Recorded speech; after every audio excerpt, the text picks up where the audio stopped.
You know, Shan is an expert on macaroni and cheese. She is. It's a southwestern creamy mac and cheese with green chili and bacon. Stick around. It's gonna be good.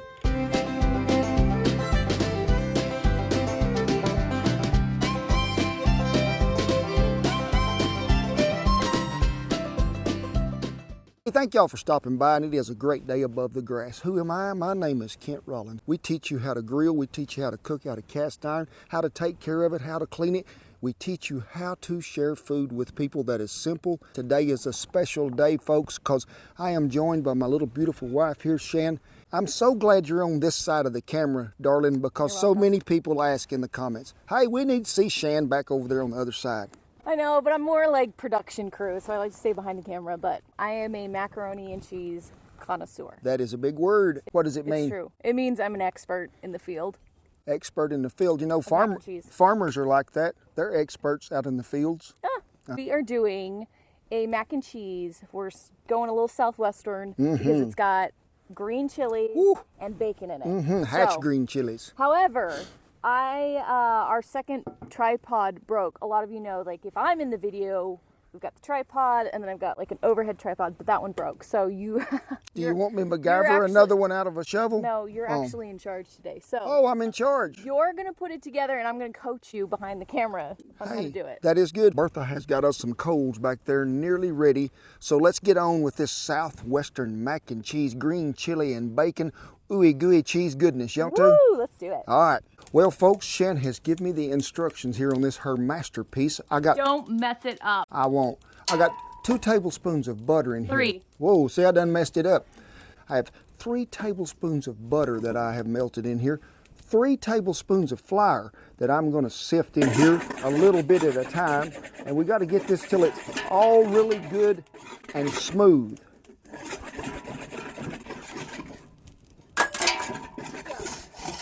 When we get that, which is also called what? A roux, and got it all incorporated well, we're going to get 2 cups of cow juice in it.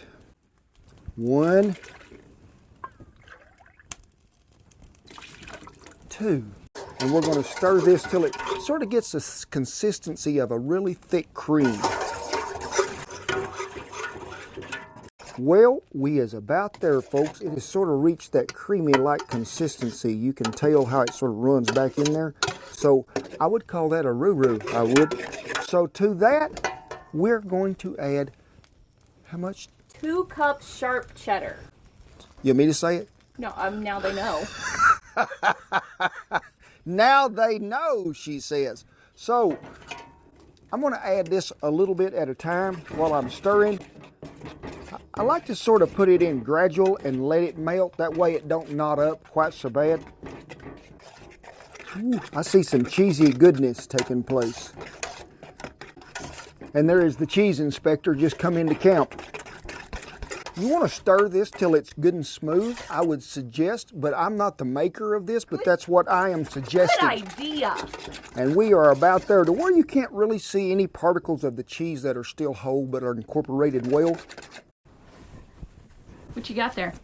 Well, I have got me about 6 slices of really good thick cut bacon.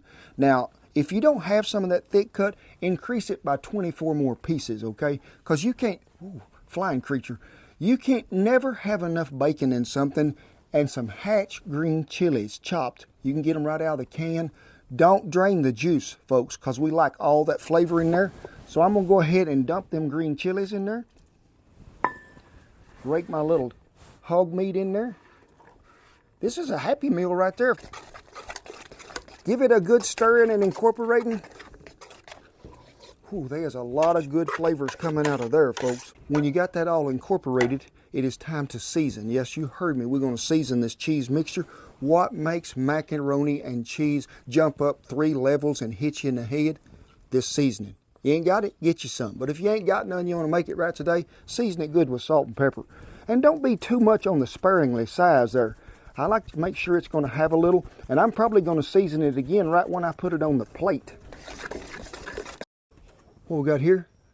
3 cups of large elbow macaroni, and as Shan would say, we have cooked them to the al dente stage. We're going to mix that right in here. Not with the whisk, with the spoon. Folks, it's always good when you got somebody that's giving you direction from a distance, because she stays a little farther distance than I can put this spoon on her head. Now let's give it a good incorporating.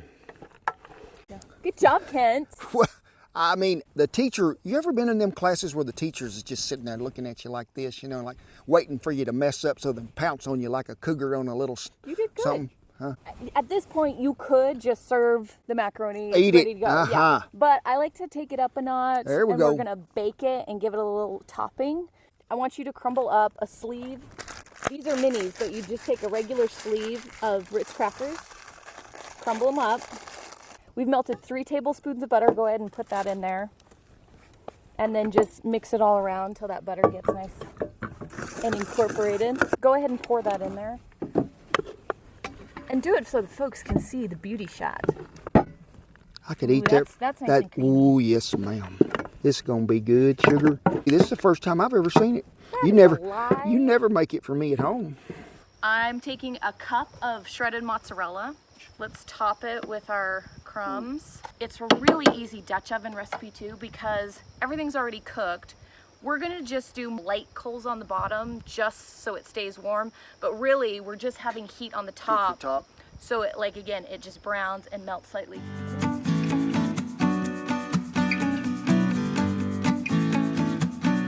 Just like Shan told you out there, we've got a little light ring, very light around the bottom, and we're on a tall trivet today. You wouldn't even have to be, but you'd have to alter your heat just a little because most of the cooking is done from the top side only.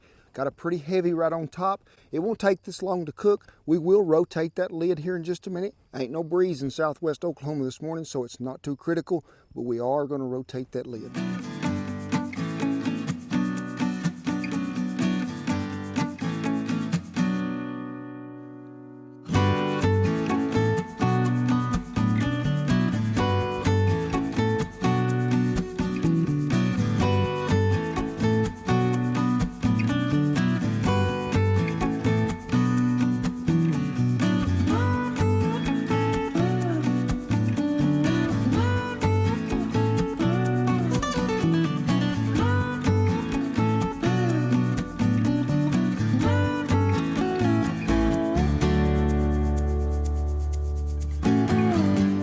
Well, I did my job so far. I ain't been fired from the connoisseur macaroni and cheese lady.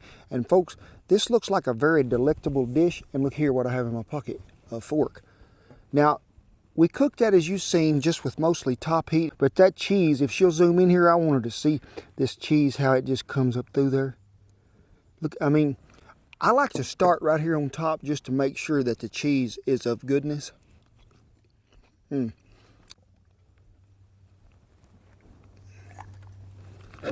And let's just say I'm gonna get a man-size helping here. The green chili in there comes out so definitely to me. I mean, it's one of the things that I grew up with and a flavor that I love. And it adds so much to the macaroni and cheese. But see that little piece of hog meat right there, folks? You seen? Don't see him no more, do you? We ain't had the happy dance in a while. Woo! I'm telling you, girl, you are the macaroni and cheese queen. Yep. Oh, that little old crunch you got on top from them Ritz crackers, because Andy Griffith said everything tastes better on a Ritz. Well, folks, this Ritz cracker done a fine job on this. Looky there. Okay, it's good, but is it Beagle Dog approved good? Come on, you gotta be on the camera. Hey, I need to know, is this Beagle Dog worthy right here? What do you think? He says it'll work, folks. It'll work, so we know it is a done deal. He says he needs the top layer.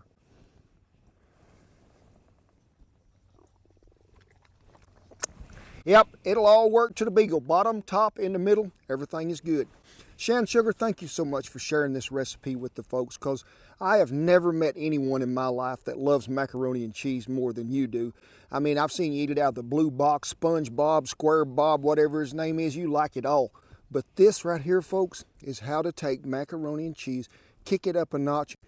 Well, we hope you learned something today on this great day that the good Lord has given us. And we thank you for stopping by here. Remember, we never take that for granted.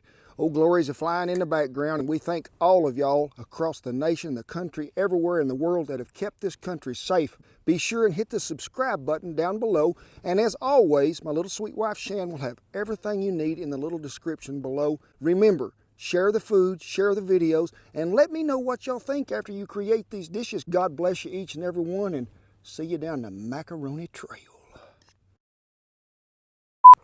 Ready? I'm ready. Is there a goober right there? Shan's mac and cheese take 53.5. Hey folks, thank y'all for stopping by. There we go, first one of the day. Good start. Yes, it was. Let me have a drink of that. It's whiskey. The way I can stand you in the morning. I understand, sugar. Get her?